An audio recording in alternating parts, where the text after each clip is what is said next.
Clash of Minds mempersembahkan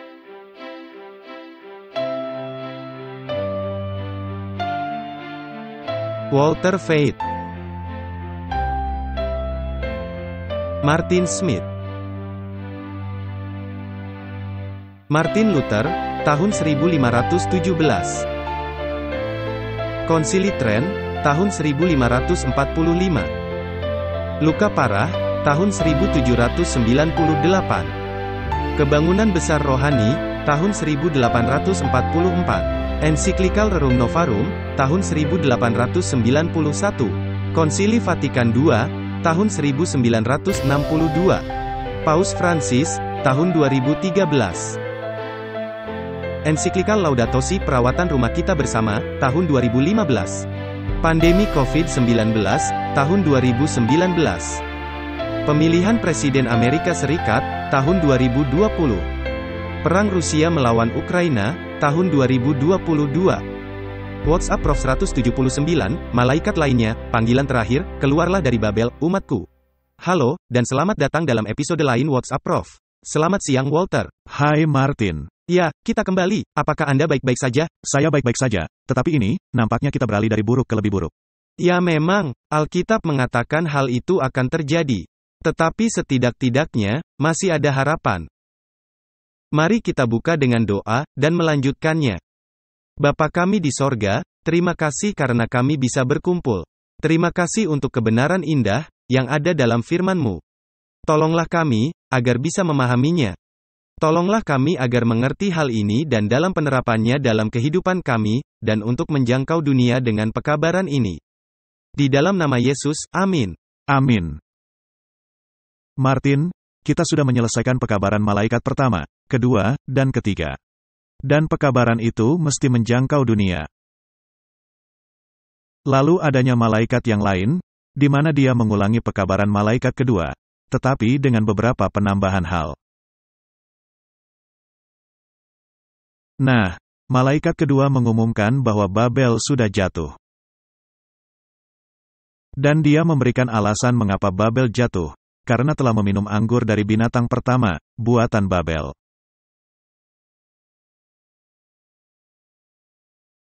Mereka meminum anggurnya, yaitu menyerap doktrinnya, dan yang meninggalkan kesederhanaan firman Allah.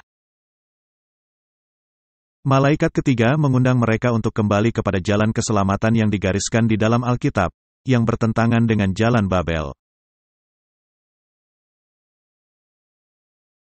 Lalu datanglah malaikat lainnya, yang mengulangi pekabaran malaikat kedua, dan yang akan memberi kuasa kepada pekabaran malaikat ketiga. Ya. Jadi, mari kita melihatnya, Wahyu pasal 18, ini adalah pasal yang indah. Kemudian daripada itu aku melihat seorang malaikat lain turun dari sorga. Ia mempunyai kekuasaan besar dan bumi menjadi terang oleh kemuliaannya. Dan ia berseru dengan suara yang kuat, katanya, sudah rubuh Babel. Itu sama dengan pekabaran malaikat kedua. Lalu dikatakan, dan ia telah menjadi tempat kediaman roh-roh jahat. Dan tempat bersembunyi semua roh najis dan tempat bersembunyi segala burung yang najis dan yang dibenci. Jadi, Babel dikendalikan oleh roh-roh jahat. Ya.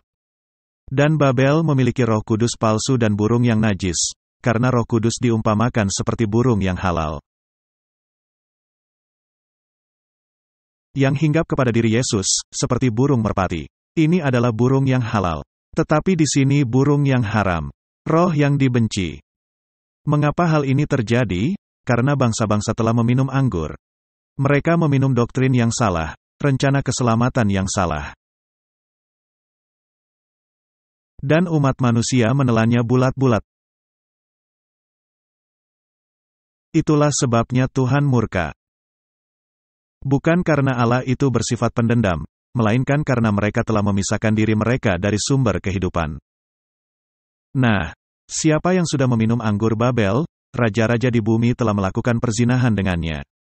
Jadi Martin, kita mesti berhati-hati dengan politik, benar? Jauhilah, karena mereka semua duduk di meja yang sama. Jauhilah. Lalu adanya tambahan informasi. Kaum pedagang di bumi telah menjadi kaya oleh kelimpahan hawa nafsunya. Martin, para pedagang di bumi dikendalikan oleh Babel.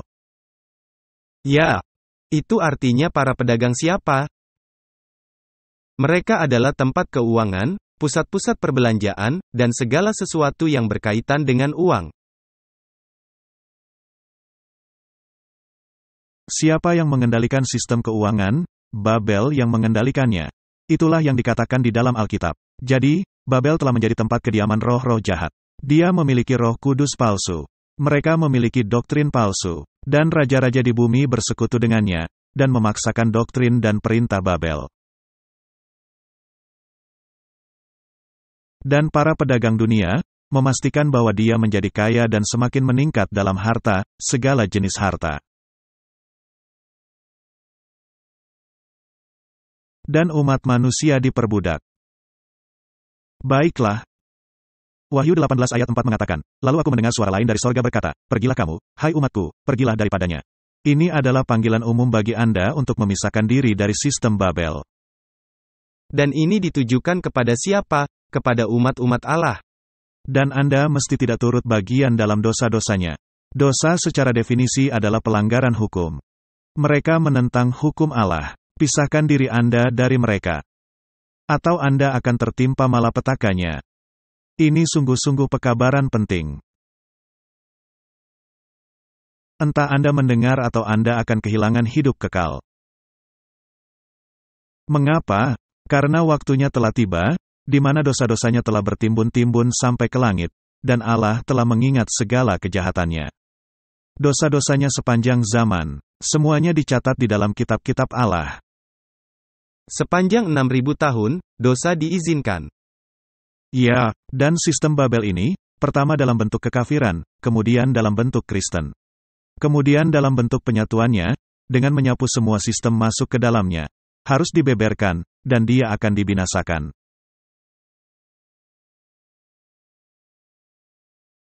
Mari kita tegaskan, dosa adalah pelanggaran dari hukum Allah. 1 Yohanes 3 ayat 4, setiap orang yang berbuat dosa, melanggar juga hukum Allah, sebab dosa ialah pelanggaran hukum Allah. Babel adalah pelanggar hukum. Hukum Allah, telah mereka tinggalkan. Kita telah membahasnya secara terperinci. Yakobus 2 ayat 9 berkata, tetapi, jikalau kamu memandang muka kamu berbuat dosa. Dengan kata lain, jika saya mendengarkan mereka, maka saya turut ambil bagian dari dosa-dosa mereka. Ya, jika Anda menerima atau melakukan hal yang mereka perintahkan, maka Anda jatuh ke dalam perangkap. Karena mereka melanggar hukum Allah, dan mereka menawarkan cawan minuman anggur kepada Anda. Dan berkata, minumlah, dan bergabunglah dengan dosa-dosa kami. Jadi jika saya mendengar pemikiran mereka, dan bukan mendengar hal yang digambarkan di dalam kitab ini, maka saya turut serta dalam dosa-dosa mereka. Dan kebanyakannya, itu akan menjadi bagian benar secara politik. Ya, Anda akan benar secara politik, jika Anda melanggar hukum Allah. Iya, dan kemudian Anda akan menjadi lawan Allah. Iya, karena setan di dalam masyarakat okult berkata, lakukan apa kehendakmu. Itulah yang menjadi keseluruhan hukum. Maka kita merasa pasti bahwa Babel adalah pelanggar hukum Allah, secara definisi. Dan jelas, adanya pertentangan kehendak. Mengapa kita menamakan siaran kita Clash of Minds, Martin? Karena ada dua cara berpikir di dunia, dan mereka saling menentang. Mereka saling menentang. Jadi adanya terjadi pertentangan kehendak. Matius 6 ayat 10, datanglah kerajaanmu. Jadilah kehendakmu di bumi seperti di sorga. Apakah bumi sedang melaksanakan kehendak Allah, seperti di sorga? Tidak. Markus 3 ayat 35, barang siapa melakukan kehendak Allah, dialah saudaraku laki-laki, dialah saudaraku perempuan, dialah ibuku. Jadi bagaimana kita bisa memenuhi syarat untuk diperhitungkan menjadi anak-anak Allah?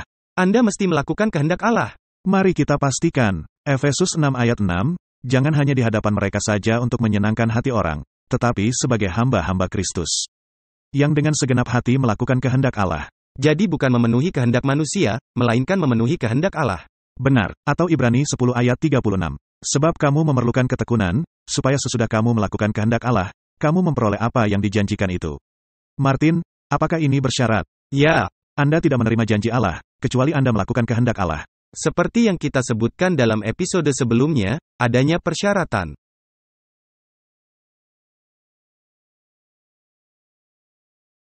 Semua orang ada persyaratan. Bahkan Babel ada persyaratan. Tetapi mereka mengabaikan persyaratan Allah dan menerapkan persyaratan mereka sendiri.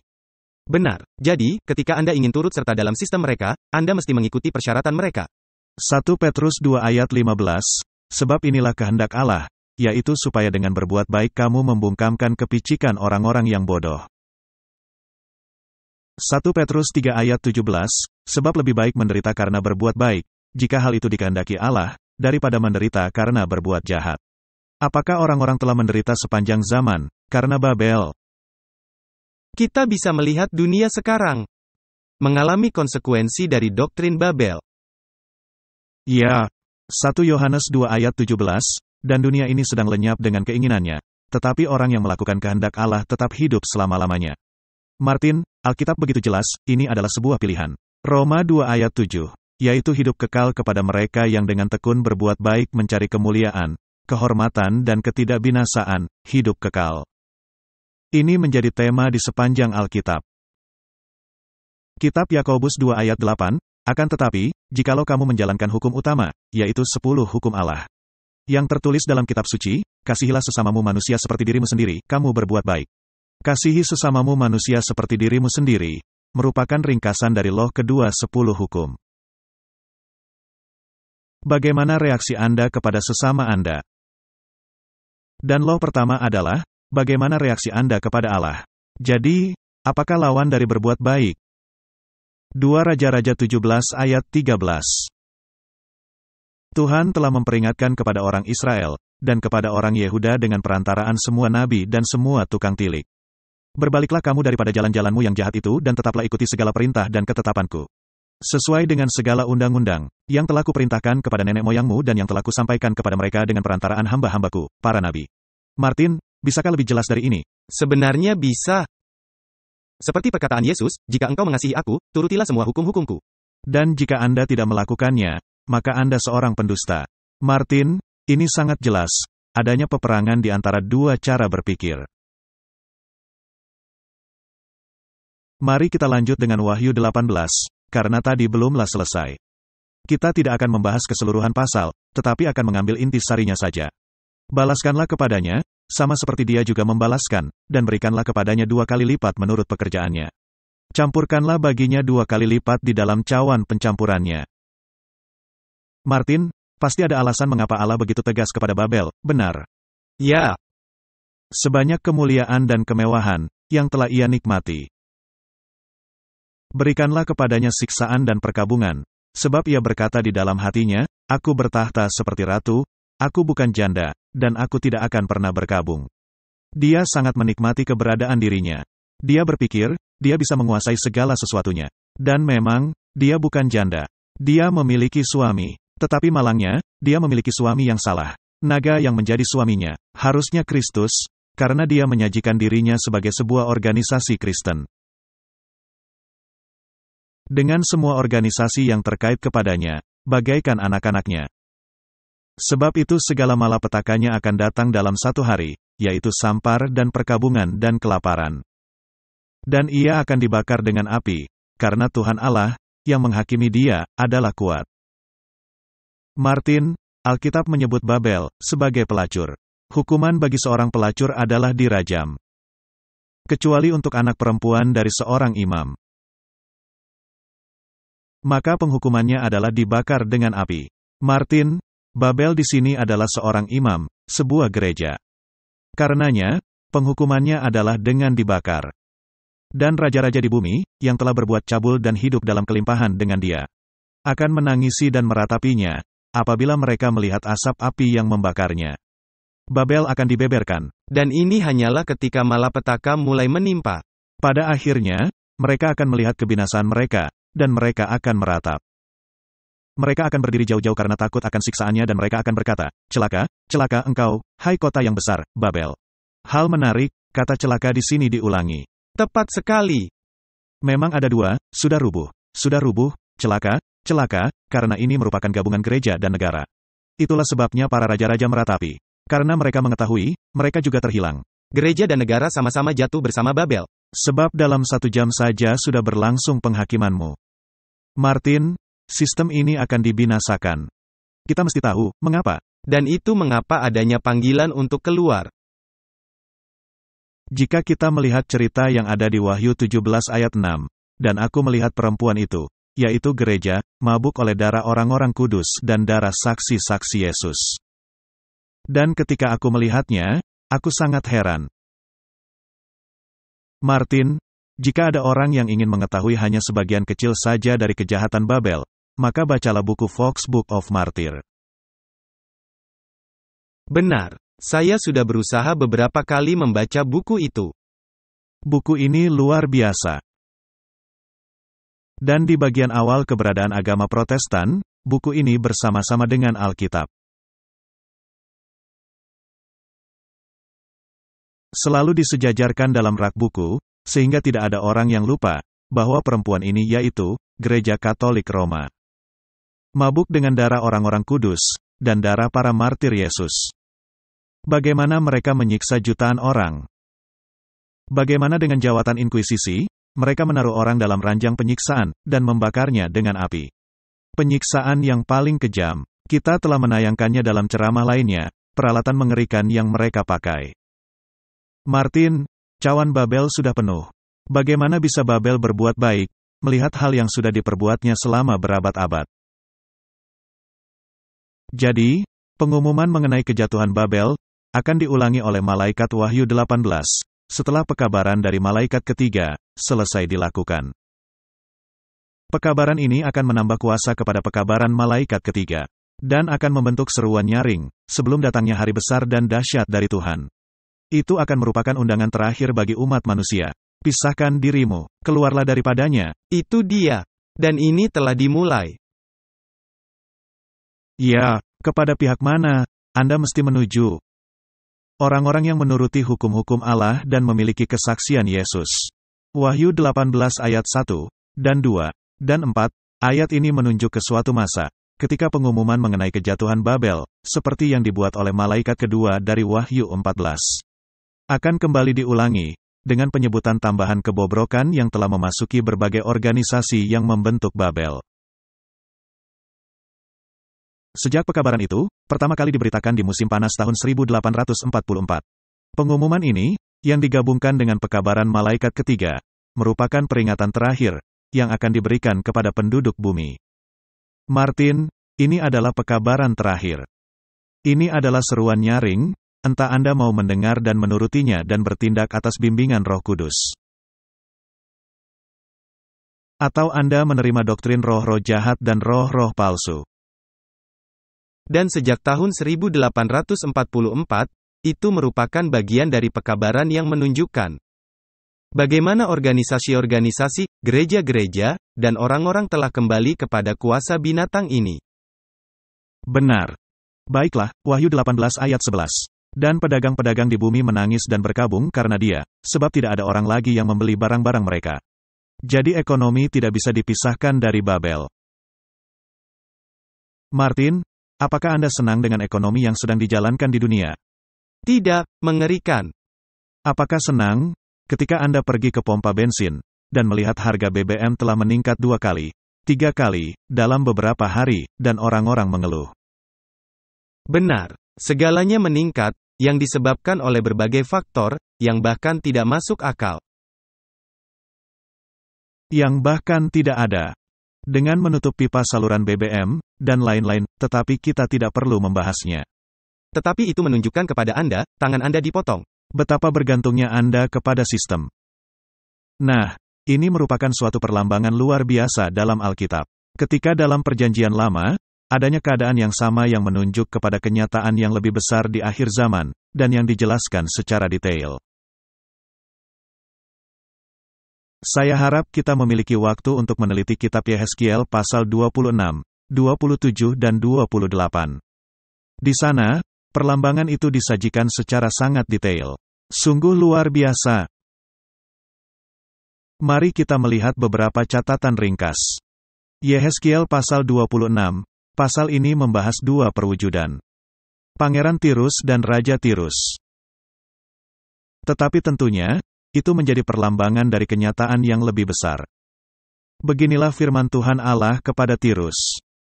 Apakah daerah pesisir tidak akan gemetar mendengar derum kejatuhanmu? Kalau orang-orang yang berebahan mengerang karena pembunuhan bersih maharajalela di tengah-tengahmu. Semua pemuka bangsa-bangsa yang di tepi lautan. Nah, laut melambangkan bangsa-bangsa. Dalam nubuatan Alkitabiah, air yang dilihat, melambangkan orang banyak, bangsa-bangsa dan raja-raja. Jadi, para pangeran lautan, keseluruhan dunia, semua bangsa-bangsa akan turun tahta dan menjauhkan jubah-jubah kerajaannya. Dan menanggalkan pakaiannya yang berwarna-warna, mereka akan diliputi kegentaran dan akan duduk di tanah. Mereka akan gentar senantiasa dan kaget melihat engkau. Jadi para penguasa dunia, akan bersekutu dengan Tirus, yang merupakan perlambangan Babel. Dan Tyre adalah nama lain Tirus. Jadi itu adalah kota yang dibinasakan, dan adanya nubuatan bahwa kota itu akan dilemparkan ke tengah-tengah laut. Nubuatan itu memerlukan lebih dari 3 abad, sebelum digenapi secara tepat. Tetapi kita tidak akan mendalaminya. Ini sungguh nubuatan luar biasa. Ini juga kedengarannya seperti menjadi heran dan mengikut binatang itu. Baiklah, jadi adanya raja-raja dunia yang melakukan perzinahan dengan Babel. Dan para penguasa laut, perjalanan dan transportasi laut, kita berada dalam hukum maritim, sebagai contoh. Sekarang adalah sistem marina, tetapi itu adalah kisah yang panjang. Hai engkau anak manusia, ucapkanlah suatu ratapan mengenai Tirus. Dan katakanlah kepada Tirus, yang terletak di pintu masuk lautan, dan yang berdagang dengan bangsa-bangsa di banyak daerah pesisir. Jadi di sini adanya unsur pedagang, yang ada dalam Wahyu pasal 18. Beginilah firman Tuhan Allah, hai Tirus, engkau berkata, aku kapal yang maha indah. Wilayahmu di tengah lautan, ahli bangunmu membuat keindahanmu sempurna. Bukankah ini yang merupakan kesombongan Babel? Ya, jika kita melihat gemerlapnya.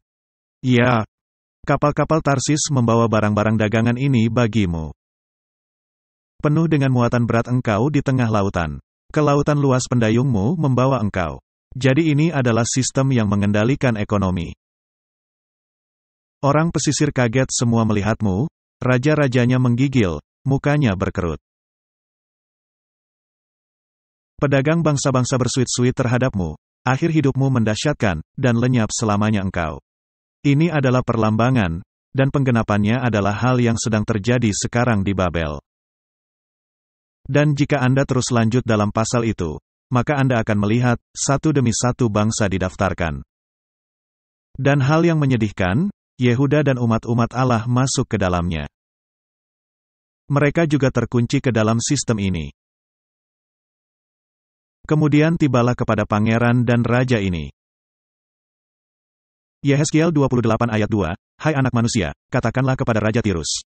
Beginilah firman Tuhan Allah, karena engkau menjadi tinggi hati, dan berkata, aku adalah Allah. Aku duduk di tahta Allah di tengah-tengah lautan. Ini tepat seperti yang dikatakan oleh Pangeran Babel. Dia berkata, aku duduk sebagai seorang ratu. Aku tidak akan menjadi janda, atau kehilangan anak-anakku. Dan dia duduk di tempat kedudukan Allah, dan berkata dia Allah. Seperti dalam surat Tesalonika, padahal engkau adalah manusia, bukanlah Allah, walau hatimu menempatkan diri sama dengan Allah. Memang hikmatmu melebihi hikmat Daniel. Ini adalah pernyataan besar. Orang ini mendapat hikmat. Tiada rahasia yang terlindung bagimu. Dia terlibat dalam semua rahasia dan masyarakat rahasia. Dan bisa dikatakan, dia memata-matai. Ya. Jadi, siapa Pangeran Tirus ini, dalam peristilahan modern?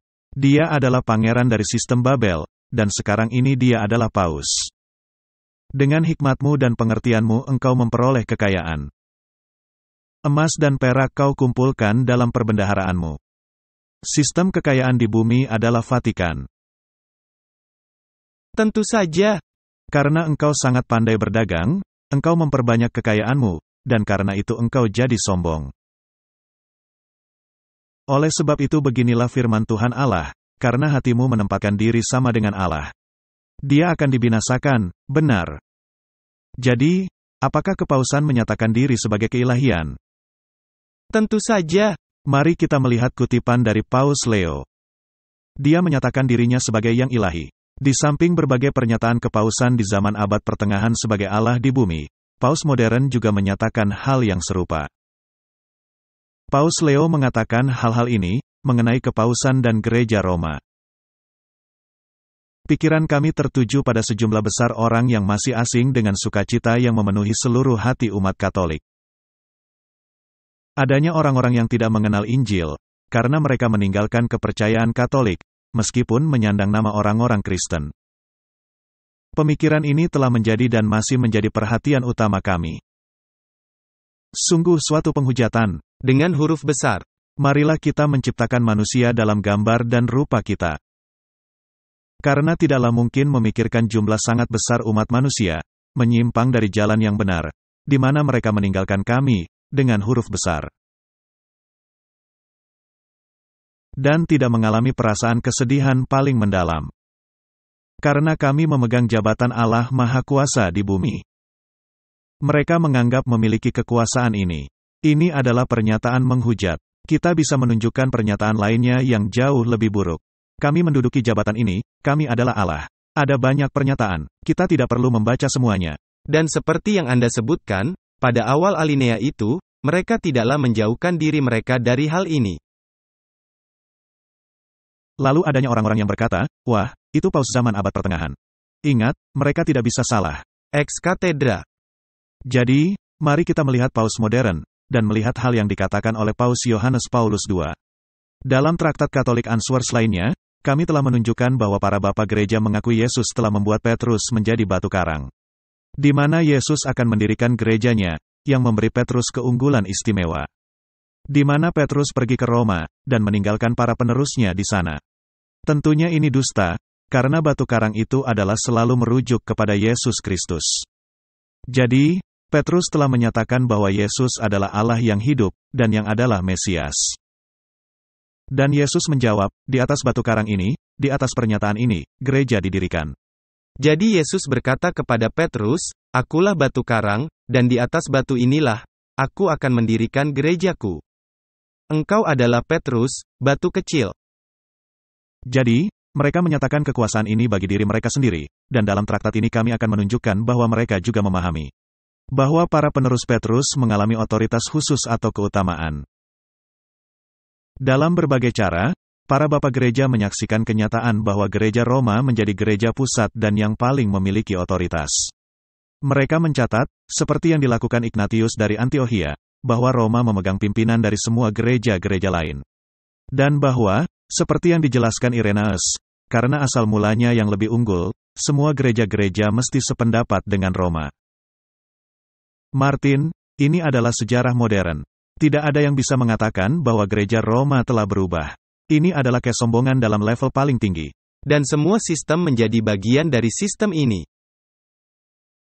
Benar, itulah sebabnya mereka memiliki semua sistem oikumene Babel ini. Jadi mereka bisa menambahi kalimat, mereka juga jelas dalam kenyataan hanyalah dengan persekutuan dengan Roma dan uskup Roma. Yang membuat seseorang bersekutu dengan gereja Katolik. Martin, Anda mesti menjadi fratelli tutti, dan ini sudah kita bahas, bahwa kita tidak bisa melakukannya. Ya, dan itulah alasannya mengapa pekabaran ini mengumumkan, keluarlah daripadanya, hai umat-umatku. Dan bahkan ketika Paus Francis berdiri di panggung, dan dia berkata, akulah Allah, dia pastinya melakukannya di sini. Dia dengan kesombongannya, duduk di atas tahta putih besar, dengan 4 makhluk hidup di sekitarnya, dengan 2 kerubium menaunginya. Itu merupakan penggambaran Allah, yang duduk di atas tahta putih besar. Martin, ini adalah kesombongan dan penghujatan. Paus Francis memimpin perayaan doa hikmat dari pertobatan dari Santo Paulus pada tahun 2014, yang mengakhiri pekan doa bagi persatuan orang-orang Kristen. Sementara dia duduk di tahta sebagai Allah. Ini adalah penghujatan. Anda ingin menjadi bagian dari sistem ini. Jika Anda bergabung, maka Anda mengakui hal yang dilakukannya. Benar sekali. Jadi, marilah kita meneliti Raja Tirus. Jadi Pangeran Tirus adalah perwakilannya. Nah sekarang, siapakah Raja Tirus? Hai anak manusia, ucapkanlah suatu ratapan mengenai Raja Tirus, dan katakanlah kepadanya. Beginilah firman Tuhan Allah, gambar dari kesempurnaan engkau, penuh hikmat dan maha indah. Engkau di Taman Eden, yaitu Taman Allah penuh segala batu permata yang berharga. Lalu disebutkan semua batu-batu mulia ini. Dan dikatakan, tempat tatahannya diperbuat dari emas dan disediakan pada hari penciptaanmu. Kuberikan tempatmu dekat kerub yang berjaga di Gunung Kudus Allah, engkau berada dan berjalan-jalan di tengah batu-batu yang bercahaya-cahaya. Ini adalah penggambaran setan, ketika masih disebut Lucifer. Dia adalah Raja Tirus. Siapa yang memberi binatang, kuasa dan kedudukannya yang tinggi? Naga. Jadi, adanya dua pihak, pangeran dan raja. Adanya binatang, yang adalah pangeran. Dan adanya raja yang adalah naga, atau setan. Sistem yang sama. Engkau tak bercela di dalam tingkah lakumu sejak hari penciptaanmu sampai terdapat kecurangan padamu. Dengan dagangmu yang besar. Sekali lagi. Kembali di sini menjadi pedagang. Engkau penuh dengan kekerasan dan engkau berbuat dosa. Maka kubuangkan engkau dari gunung Allah dan kerub yang berjaga membinasakan engkau dari tengah batu-batu yang bercahaya. Bisakah kita melihat, bahwa kitab Wahyu 18 merupakan penggenapan dari kitab Yehezkiel pasal 28? Ya, tentu saja. Dan akibatnya akan tetap sama, kebinasaan sepenuhnya. Ini nampaknya seolah-olah Allah ingin sangat menegaskan. Allah memberikan perlambangan dan penggenapan, dan kembali menegaskannya di dalam kitab Wahyu. Jadi, kita membaca Babel semakin merosot hingga mencapai titik di mana dia menjadi tempat kediaman roh-roh jahat. Memang dia telah menjadi tempat kediaman roh-roh jahat. Tapi dia menambahkan masuk ke dalam mereka. Dan kaum Protestan turut serta. Dan mengorbankan di atas mezbah dosa-dosa, doktrin indah pembenaran oleh iman. Dan menjadi bagian dari Babel. Dan hasilnya, menjadi tempat kediaman roh-roh jahat. Nah Martin, dalam dunia sekarang. Jika Anda ingin melakukan hal yang dikatakan Alkitab, Anda dicap sebagai kaum fundamental.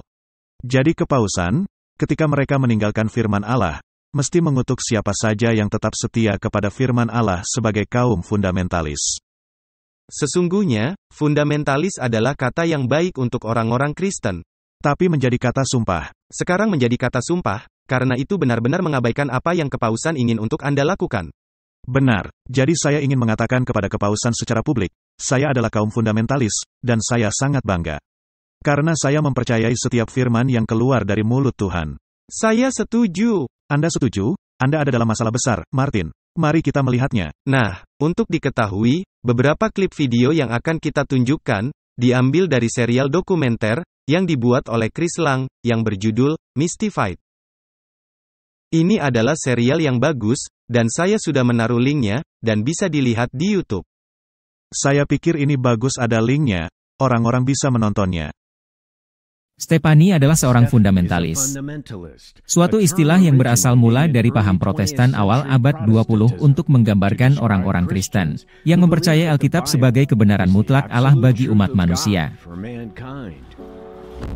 Paus Yohanes Paulus II mencoba membentuk ulang istilah ini sebagai hal yang jahat. Dan pada tahun 1999, dia mendesak konsili antaragama dengan 200 para pemimpin keagamaan untuk mengutuk kaum fundamentalis Kristen. Kelompok ini sepakat bahwa kaum fundamentalis keagamaan yang menolak turut serta dalam pergerakan oikumene global harus dibungkam. Paus Francis dari Jesuit, yang mengatakan kerohaniannya berasal langsung dari Vatikan II, membawakan pekabaran yang sama. Suatu kelompok fundamentalis, bahkan jika tidak menyerang siapapun, tetap bersifat kekerasan. Kita harus sangat mewaspadai kepada setiap jenis kelompok fundamentalis. Dengan keadaan dunia yang ada sekarang, kita memerlukan suara moral seperti Paus Francis. Untuk fokus kepada umat manusia, adalah amat kritis sekarang ini. Karena adanya begitu banyak polarisasi dan konflik di dunia. Dalam tahun-tahun terakhir, Paus Francis bergabung dengan koalisi dari para pemimpin, dari perwakilan perusahaan-perusahaan terbesar dan paling berkuasa di bumi. Menurut pernyataan pers, kemitraan menempatkan anggota-anggota koalisi di bawah pimpinan moral Paus.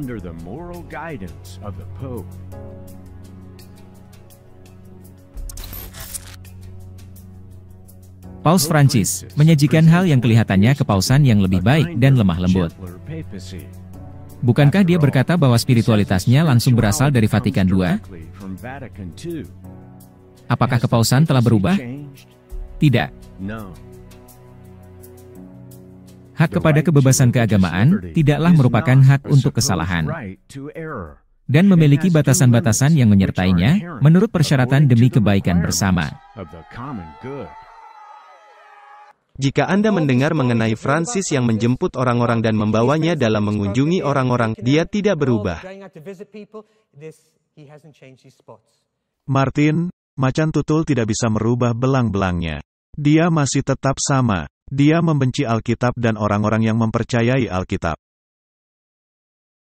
Jadi jika kita sederhanakan, mereka membenci orang-orang yang menuruti hukum-hukum Allah, dan memiliki iman Yesus. Dan jika seseorang tidak percaya bahwa mereka membenci Alkitab, mereka membenci Alkitab secara spesifik, mereka membenci receive text. Dan mereka menyebut Alkitab versi King James sebagai ular berbisa. Dan mereka menyatakan bahwa mereka ingin menghancurkannya. Babel telah menjadi tempat kediaman roh-roh jahat dan tempat bersembunyi semua roh najis. Dan tempat bersembunyi segala burung yang najis dan yang dibenci. Dan kita mesti meneliti sejauh mana ini berlaku. Dan dia menyatakan bahwa dia tidak akan kehilangan anak-anaknya. Dan Ratzinger, atau Paus Benedict, dia yang berkata, dia adalah ibu dari semua gereja-gereja. Dia bukanlah saudara perempuan, dan anak-anaknya mesti kembali kepada ibunya. Jadi paham Protestan mesti kembali. Juga semua gereja-gereja yang memisahkan diri darinya mesti kembali. Dan di dalam kitab Wahyu, dia secara publik menyatakan, dia tidak akan kehilangan anak-anaknya. Mereka akan kembali. Jadi, ketika Anda kembali kepada Babel, maka Anda menjadi bagian dari Babel. Jadi mari kita melihat, bagaimana gereja-gereja telah menyerah kepada kekuasaan Babel. Dan hal menarik, ini sejak tahun 1844. Ya, semua kebobrokan mulai sejak tahun 1844. Dan ingat, pergerakan oikumene dimulai tahun 1844. Kita sudah membahasnya dalam ceramah sebelumnya. Dan itu juga ketika pekabaran 3 malaikat mesti kembali diberitakan. Benar, karena dimulai saat itu. Yang mulia, ini adalah Wesley Granberg Michaelson, Sekretaris Umum dari Gereja Reformasi di Amerika. Yang mulia, ini adalah Pendeta Dr. Clifton Kirkpatrick, pegawai dari Perkumpulan Umum Gereja Presbiterian di Amerika Serikat. Yang mulia, ini adalah Pendeta Dr. William J. Shaw, pimpinan dari Konvensi Baptis Nasional Amerika Serikat. Yang mulia, ini adalah Uskup James Leggett, pengawas umum dari Gereja Pentakosta Internasional, Holiness Church. Yang mulia, ini adalah Dr. Leif Anderson, pemimpin dari Asosiasi Nasional Kelompok Injili. Yang mulia, ini adalah Uskup David Habenki, pimpinan distrik Atlantik dari Gereja Lutheran Senat Missouri. Yang mulia, ini adalah Penatua Bernice L. King, anak perempuan dari pimpinan hak-hak sipil, Martin Luther King Jr. dan Coretta Scott King. Yang mulia, ini adalah Pendeta Mark Chis, uskup dari Dioses Episkopal di New York. Sudahkah anak-anak kembali kepada ibunya? Ya, satu demi satu. Sekarang mari kita dengarkan hal yang dikatakan Tony Palmer. Dia sekarang sudah meninggal, tetapi dulu dia mewakili lengan karismatik dari Protestan, dan penyatuannya kembali kepada Roma. Ini adalah kemuliaan. Jika Anda menerima Kristus tinggal di dalam diri saya, dan kehadiran Allah dalam diri saya, dan kehadiran Allah dalam diri Anda, itu saja hal yang kita perlukan. Karena Allah akan menyortir semua doktrin kita, ketika kita naik ke sorga. Di tahun 1999, Gereja Katolik Roma dan Gereja Lutheran Protestan menandatangani suatu persetujuan yang mengakhiri protes. Saudara-saudari, protes Luther sudah berakhir. Saya minta tolong Anda, doakan kami. Saya juga akan mendoakan Anda. Mari berdoa kepada Tuhan, agar Dia menyatukan kita semua. Dan ini menjadi mujizat persatuan telah terjadi. Mari, Paus meminta kita untuk mendoakannya. Oh, Bapa. Dan karena kita tidak tahu bagaimana mendoakannya seperti yang seharusnya kita lakukan selain setuju dengan Dia dalam perjuangannya, dan hatinya untuk kesatuan tubuh Kristus.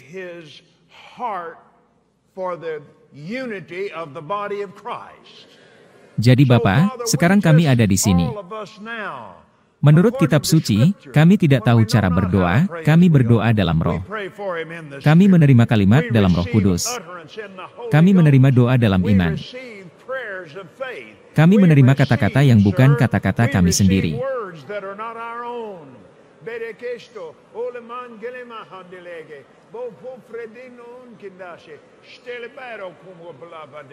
Semua dari para pemimpin ini mewakili puluhan ribu orang yang mengasihi Anda yang sama-sama mempercayai Allah.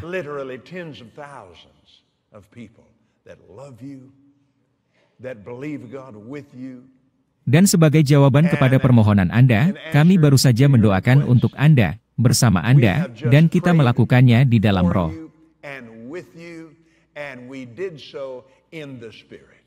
Kami mengucap syukur kepada Allah untuk Anda.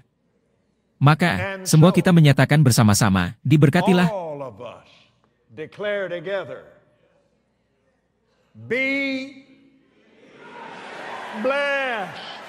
Saya memberitahu Anda sekarang ini, surga sangat tergerak oleh peristiwa ini.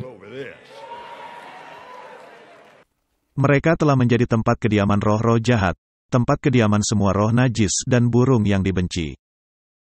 Martin, ini sangat serius. Dan saya tidak bisa melihat sorga tergerak oleh hal itu. Sorga terperanjat akan hal itu. Dan pekabarannya mesti diberitakan, Babel sudah rubuh, sudah rubuh. Babel telah menjadi tempat kediaman roh-roh jahat, tempat kediaman roh najis dan burung yang dibenci. Keluarlah daripadanya, hai umat-umatku, agar kamu tidak tertimpa malapetaka-malapetakanya. Karena dosa-dosanya sudah bertimbun-timbun sampai ke langit.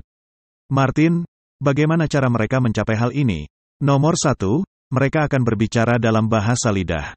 Suatu bahasa di mana sorga maupun para malaikat tidak memahaminya. Bahkan mereka sendiri tidak memahaminya. Sedangkan Yesus senantiasa menghimbau kepada pikiran dan hati.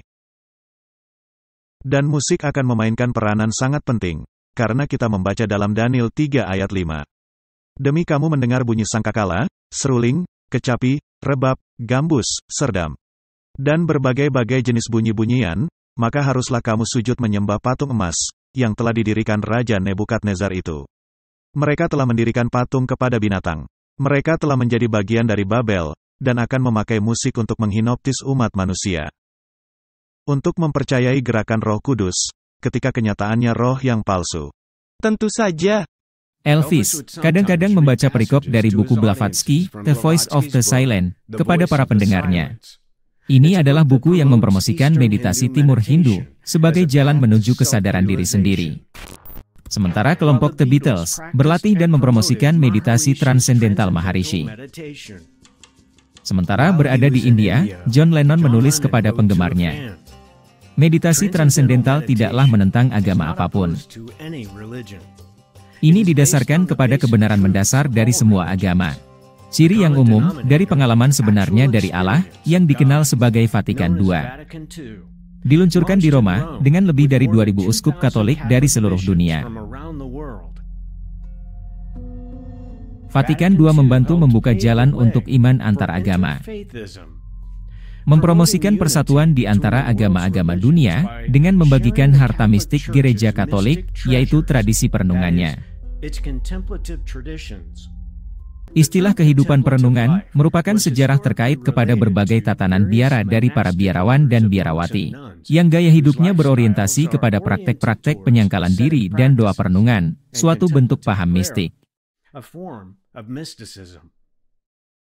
Kami diminta oleh Vatikan II untuk terlibat dalam dialog dengan meditasi Timur dan kehidupan biara Timur, yang merupakan wilayah di mana kekristenan memiliki landasan yang paling umum. Menurut Vatikan II, mereka akan memainkan peranan utama dalam penginjilan dunia. Dan tepat seperti itulah hal yang terjadi. Kita sekarang melihat bagaimana paham antar agama mempromosikan pandangan dunia yang sama, seperti sihir. Siapa kita? Dan kebanyakan orang tidak tahu. Anda keluar dari Allah, DNA Anda terdalam bersifat ilahi. Hal yang Anda lakukan dalam perenungan, ialah bergerak kepada level di bawah pikiran Anda. Suatu level keadaan murni, ke suatu level yang kita sebut kesadaran murni. Hal bersifat mistik, perenungan, pikiran yang terpusat. Dan saya memakai 3 kata itu, saling bergantian. Itu adalah hal yang sama. Ini bukan sekedar dua, melainkan persekutuan, penyatuan. Di mana Anda sangat menyadari keberadaan Allah di dalam diri Anda, dan sebagai diri Anda. Jadi, semua ini adalah perihal kebangkitan, perihal kesadaran, dan ketika Anda mengakses hal sekarang, keberadaan, Allah, kesadaran. Dan apa saja kata yang dipakai, tidak menjadi masalah. Richard Rohr konsisten dengan buku The Common Heart, sebuah review 20 tahun dari pertemuan puncak antar agama. Dengan partisipan, kaum Buddha, Hindu, Sufi, Islam, Yahudi, Kristen dan Syaman penduduk asli Amerika, di mana mereka sepakat bahwa Allah terlalu besar untuk ada hanya dalam satu agama. Otoritas spiritual didasarkan kepada pengalaman batin, dan jiwa orang itu bersifat ilahi. Dan kitab suci hanya dihargai jika memimpin kepada otoritas yang lebih besar, pengetahuan akan diri sendiri. Konsep tentang Allah ini dan sifat alami manusia adalah sama kepada sihir, suatu bentuk paham syaman. Martin, apakah mereka mendengarkan doktrin roh-roh jahat? Ya, tentunya. Apakah hanya paham Katolik, ataukah semua agama termasuk paham Protestan? Semua agama, termasuk paham Protestan atau kekristenan dalam hal ini. Dan tadi disebutkan bahwa mereka memakai musik, bahkan musik Kristen untuk menerapkan hal ini. Nah, musik memainkan peranan penting, karena menaruh Anda ke dalam kesadaran yang dikendalikan. Dan ketika Anda melakukannya dalam latar belakang gereja, atau dalam aula perjudian, di mana adanya musik yang menempatkan Anda dalam kesadaran yang dikendalikan. Atau ketika Anda pergi ke sebuah pusat perbelanjaan, dengan adanya berbagai jenis musik yang mematikan fungsi kognitif, sehingga Anda menjadi robot pembeli. Dan orang-orang menjadi kecanduan, dan menjadi kecanduan moral. Dan spiritualitas Ignatius dibawa masuk ke dalam gereja-gereja. Martin, spiritualitas Ignatius adalah pengajaran Jesuit, yang muncul dari penglihatan roh-roh jahat yang dimiliki apa yang disebut sebagai Santo Ignatius Loyola. Ini dari halaman web modern yang menggambarkan pelatihan spiritual adalah kompilasi dari meditasi, doa-doa, dan praktek perenungan. Yang dikembangkan oleh Santo Ignatius Loyola, guna menolong orang-orang mendalami hubungan mereka kepada Allah. Semua ini adalah perbuatan. Anda melewati fase-fase dan memakai semua indera, seperti indera penglihatan, penciuman, cita rasa dan sentuhan. Dan menempatkan diri Anda ke dalam keadaan, misalkan adegan Alkitabiah. Kemudian Anda turut serta dalam adegan, dan berkomunikasi dengan orang-orang di sekitar Anda. Apakah itu Maria, atau Yusuf, atau Paulus, atau siapapun itu, semua orang-orang ini mati. Karenanya Anda sedang berkomunikasi dengan roh-roh jahat, dan menerima instruksi roh-roh jahat. Ini sungguh menakutkan, seperti yang Anda katakan, karena adanya orang yang berkata, tetapi bukan itu yang saya lakukan. Itulah yang Anda lakukan. Tetapi masalahnya, Anda tidak mesti melakukannya dalam tahap itu, Anda bisa duduk saja di sana, dan merenungkan apa pekabaran yang akan Anda terima. Dan tiba pada suatu tahapan, yang bahkan tidak alkitabiah. Salah satu metode yang mereka pakai adalah pengulangan. Anda mesti mengulangi frase, atau kata-kata, bahkan satu nama, bahkan bisa memanggil nama Yesus, sebagai contoh. Anda terus mengulang-ulanginya, sedangkan Alkitab berkata, janganlah meniru orang kafir. Yang mengulang-ulangi, karena itu menempatkan Anda dalam keadaan tidak sadar. Bahkan bisa berbahaya, dalam membaca satu pasal atau bagian secara berulang-ulang, karena hal tadi bisa juga terjadi. Nah, itu mereka sebut sebagai pembacaan ilahi. Mereka tidak membaca hal yang Alkitab katakan. Mereka membacanya sebagai mantra, dengan mengulang-ulanginya, yang disebut sebagai lectio divina, pembacaan ilahi. Ini bersifat roh jahat. Cara yang paling umum melalui pelatihan ini, sekarang menjadi sebuah retreat dalam kehidupan sehari-hari. yang melibatkan program selama 1 bulan, dengan doa dan pertemuan harian dengan pimpinan spiritual. Alkitab berkata, jika Anda mendengar orang-orang ini, selain mendengar firman Allah, itu adalah dosa. Saya tidak memerlukan pimpinan spiritual, saya memiliki pimpinan spiritual yang disebut firman Allah. Rick Warren dalam buku The Purpose-Driven Church, berkata bahwa pergerakan formasi spiritual memiliki pesan penting bagi gereja. Dan yang telah memberi panggilan untuk bangkit, bagi tubuh Kristus. Pendeta Gereja Saddleback, Lance Witt, menulis mengenai doa perenungan. Visualisasi, dalam artikelnya yang berjudul, Menikmati Kehadiran Allah dalam Kesendirian. Kita dirancang untuk menikmati kehadiran Allah, tetapi hal itu lebih mudah dikatakan daripada dilakukan. Dalam artikel ini, Witt memakai Thomas Merton sebagai contoh dari seseorang yang mengetahui mengenai kesendirian. Tetapi kesendirian Merton, dikaitkan dengan simpatinya kepada agama Buddha. Dan Merton menyamakan doa perenungan seperti mengkonsumsi LSD, obat halusinogen. Dengan adanya musik dari The Beatles, dan patut diketahui, ini dikendalikan oleh Jesuit. Semua ini terbawa masuk, mereka telah menjadi tempat kediaman roh-roh jahat. Dan ketika Anda mendengar musik perenungan yang manis ini bersifat hipnotis Martin, keluarlah sebelum Anda terkena hipnotis dan terperangkap. Witt mengakhiri artikelnya dengan, tujuan kesendirian tidaklah melepaskan diri dari dunia gila saya, melainkan mengubahkan frekuensi, memakai ritme alfa. Sehingga saya bisa mendengarkan Bapak. Ini sedang mendengarkan roh-roh jahat, Martin. Inilah masalahnya, seperti yang Anda sebutkan dalam ceramah sebelumnya. Jika Anda ingin mendengar perkataan Allah, bacalah Alkitab keras-keras. Ya, tepat sekali. Jadi apa yang hendak dikatakan Rick Warren mengenai topik ini? Mari kita dengarkan. Saya sangat terkesan oleh paus baru ini, sungguh luar biasa. Pertama-tama, di dalam buku saya, 3 ciri paling penting dalam kepemimpinan adalah kerendahan hati, integritas dan kemurahan hati. Dan dalam bulan-bulan pertama dari kepemimpinannya, dia telah menunjukkan hal-hal itu secara perlambang, hal yang sudah dilakukannya seumur hidup. Dia menunjukkannya dengan membayar tagihan hotel, ketika harus segera check out, menghindarkan semua gemerlap dan kekuasaan, hal-hal semacam itu.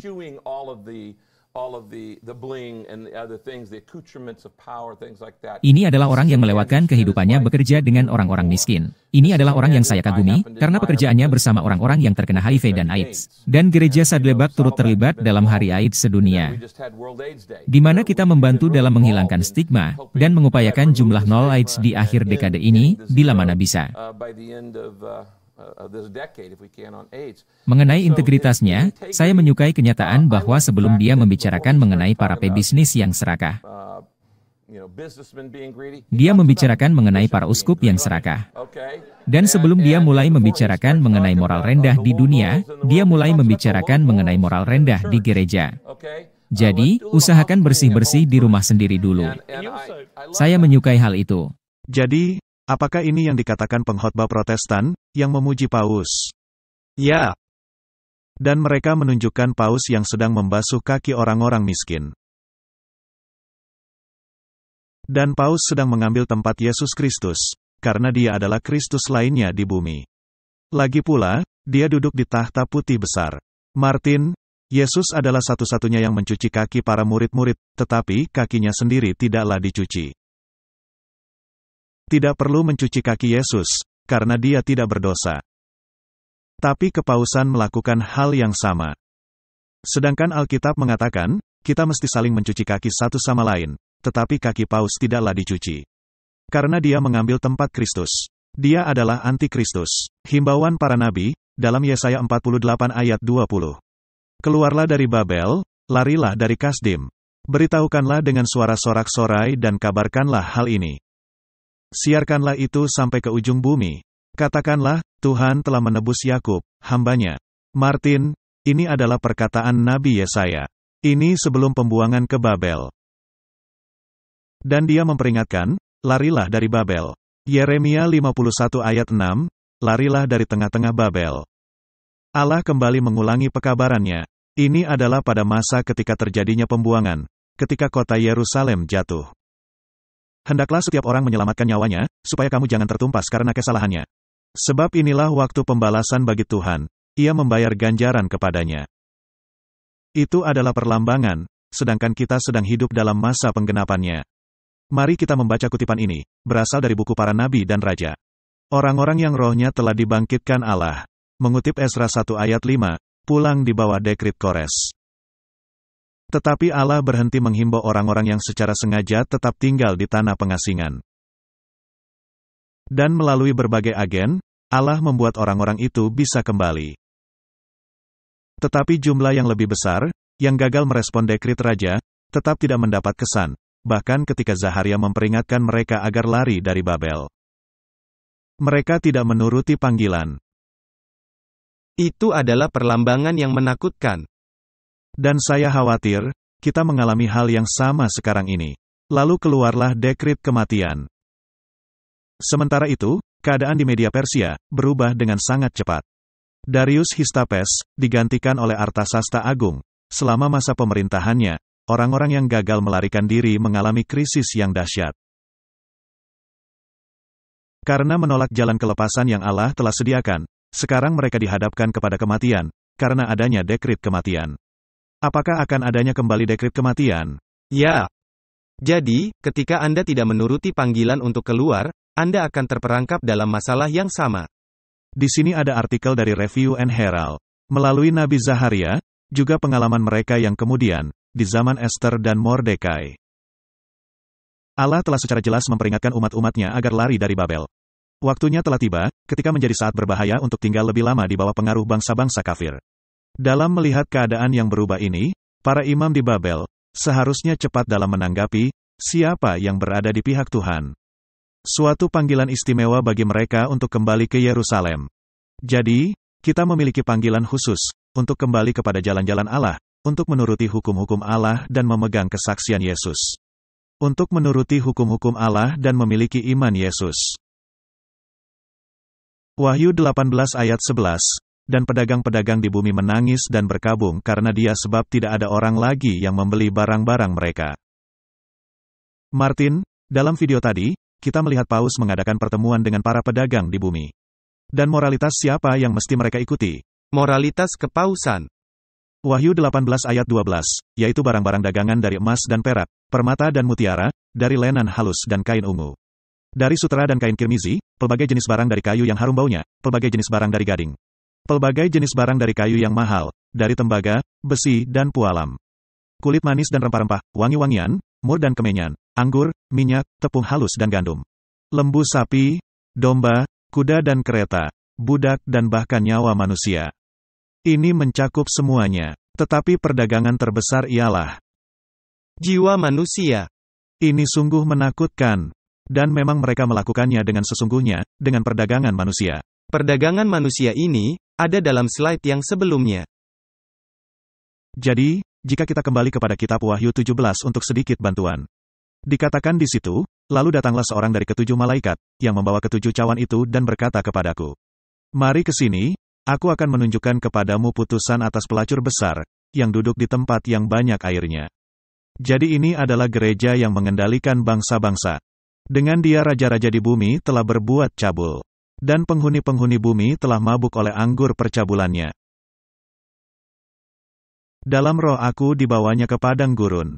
Dan aku melihat seorang perempuan duduk di atas seekor binatang yang merah ungu, yang penuh tertulis dengan nama-nama hujat. Binatang itu mempunyai 7 kepala dan 10 tanduk. Sungguh suatu gambaran menakutkan. Dan perempuan itu memakai kain ungu dan kain kirmizi, yang dihiasi dengan emas, permata dan mutiara.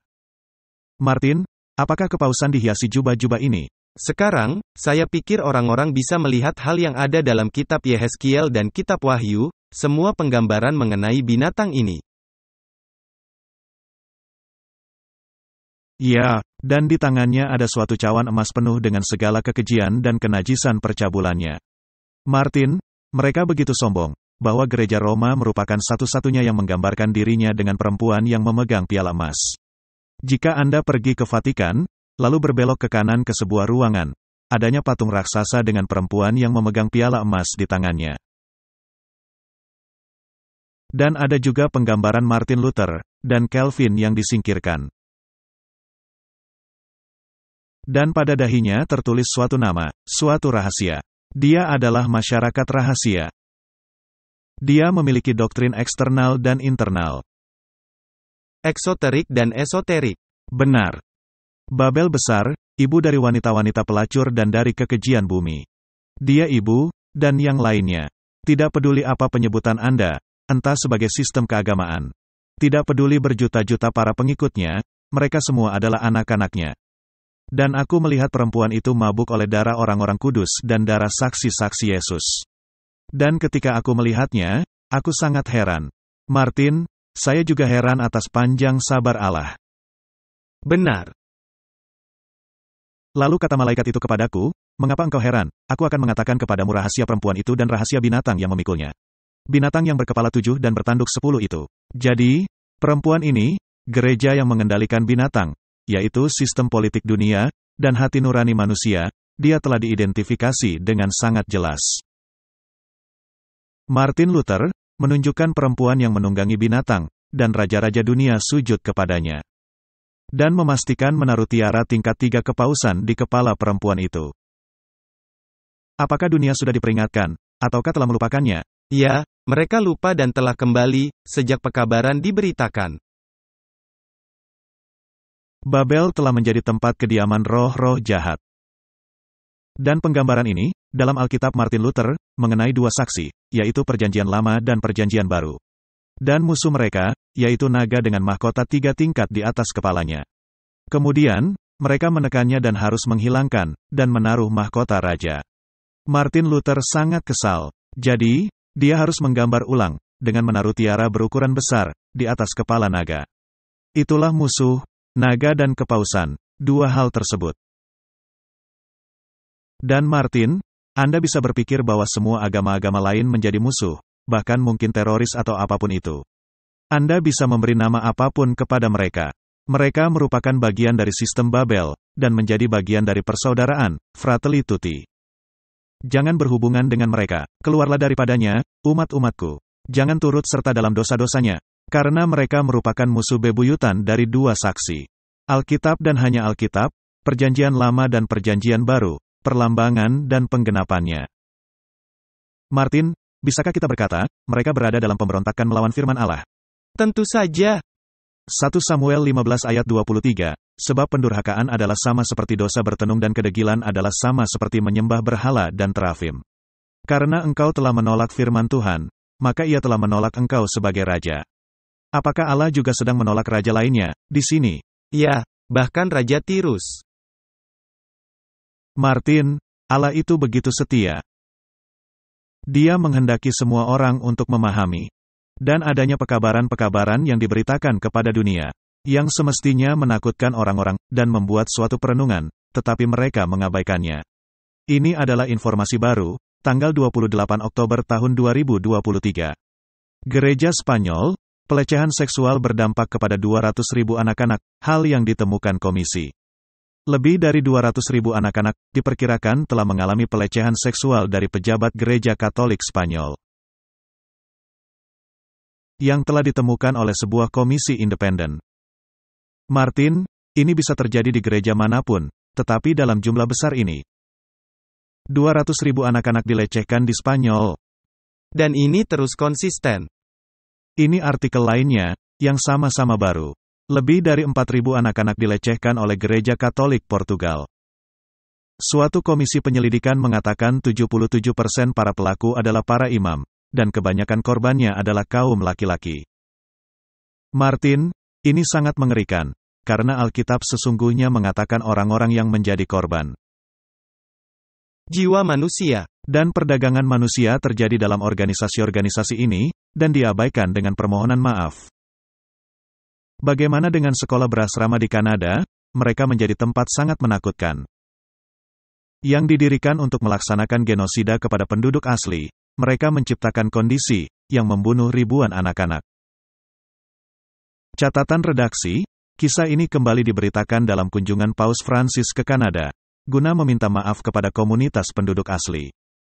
Selama lebih dari 1 abad dari pelecehan oleh para misionaris di sekolah-sekolah berasrama di seluruh negeri.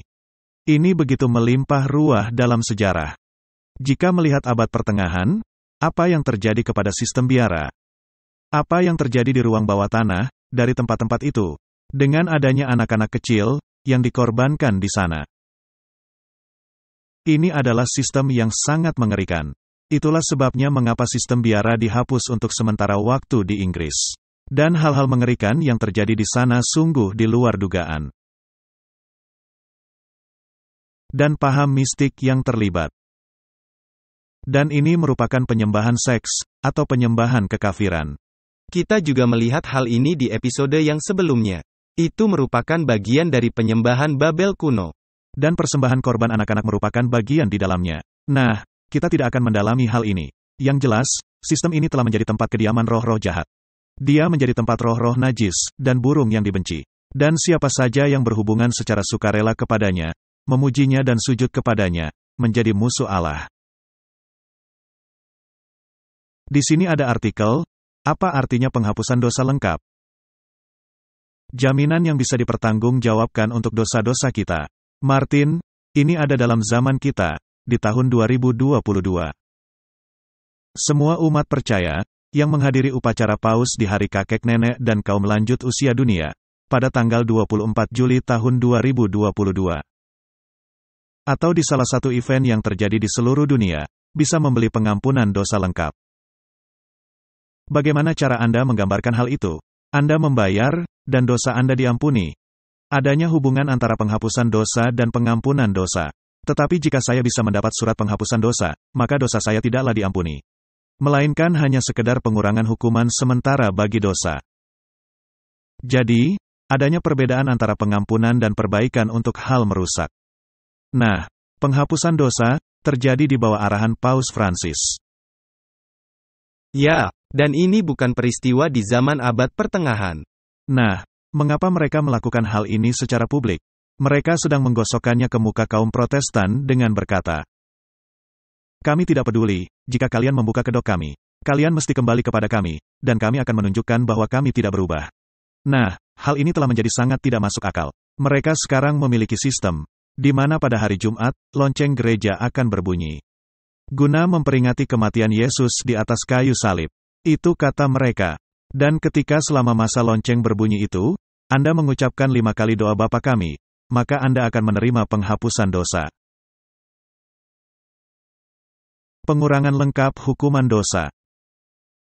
Ini adalah penghujatan, dan suatu hal kebodohan, di mana kaum Protestan mau mengikutinya, sungguh merupakan hal yang tidak bisa diterima akal bagi saya. Dan masih terus lanjut dengan pergerakan oikumene. Dan malangnya, seperti yang pernah kita tunjukkan, harus berkaitan dengan tanda. Jika Anda mau menerima alasan mereka, mengambil tanda untuk penyembahan hari Minggu, maka itu berarti Anda mengikuti sistem.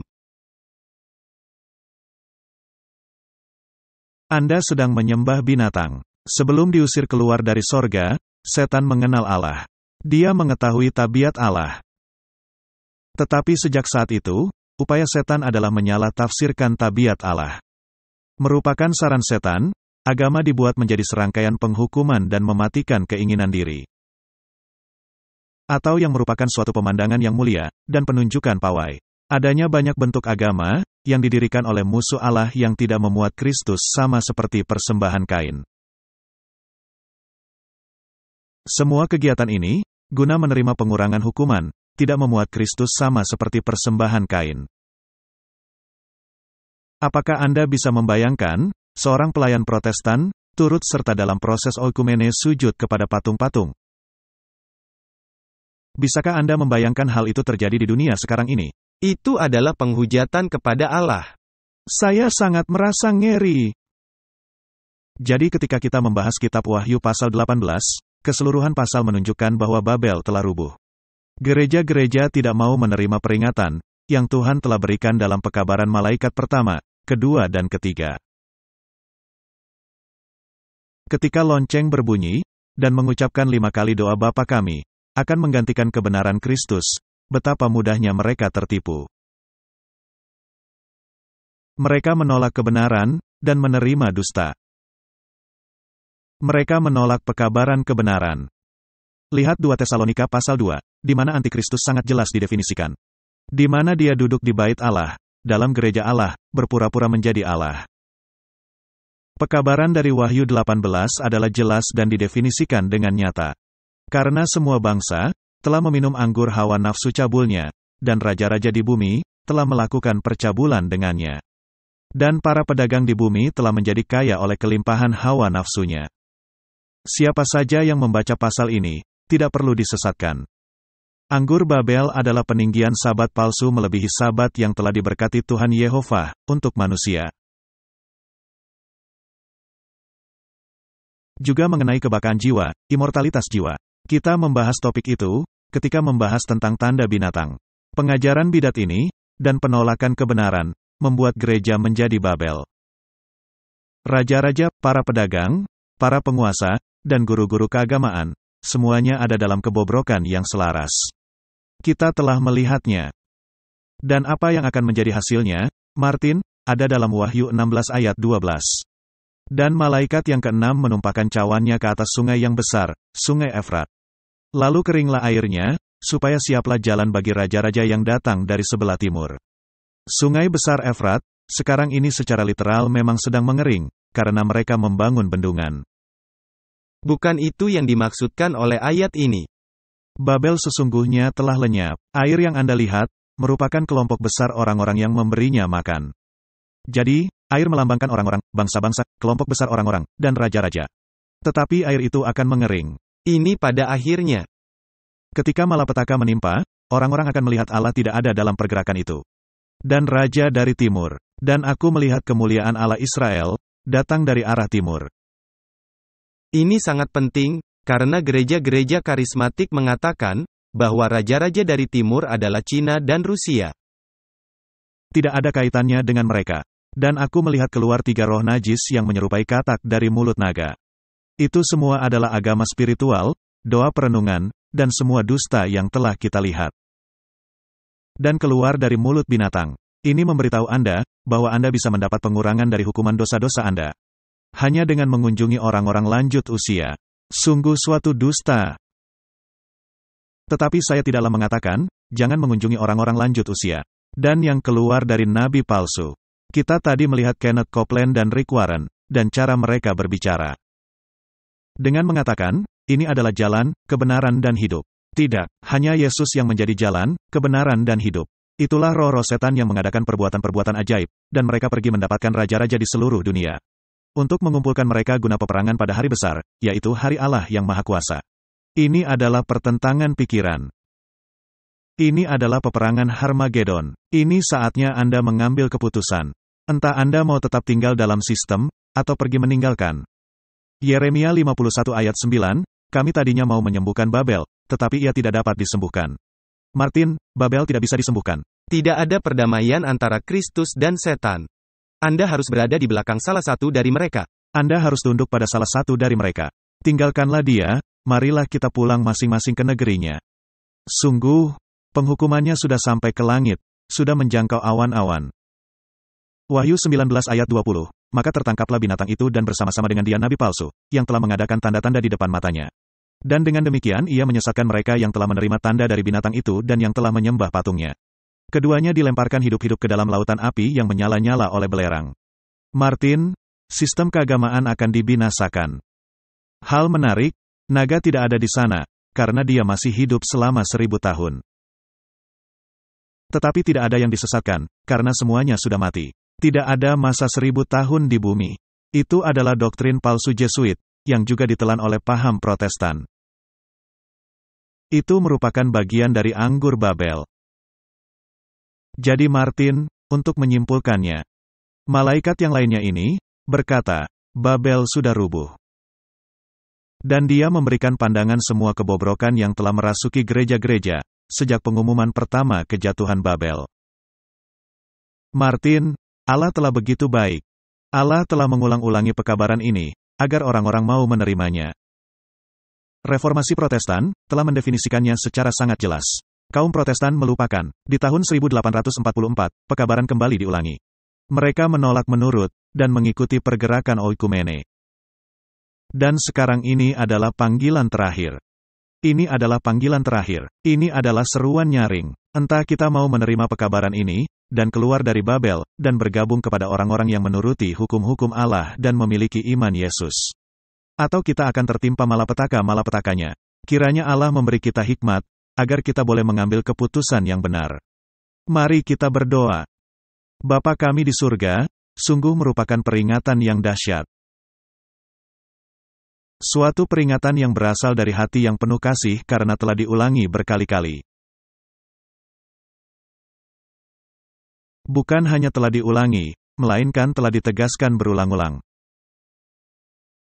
Dan tidak ada orang yang mau menurutinya.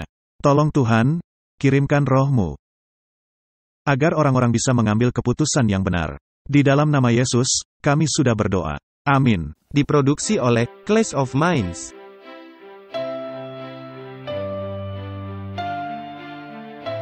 Menampilkan pembicara, Walter Faith dan Martin Smith. Ucapan terima kasih yang tulus untuk dorongan semangat, doa-doa, dan sumbangan finansial melimpah. Untuk detail kontak.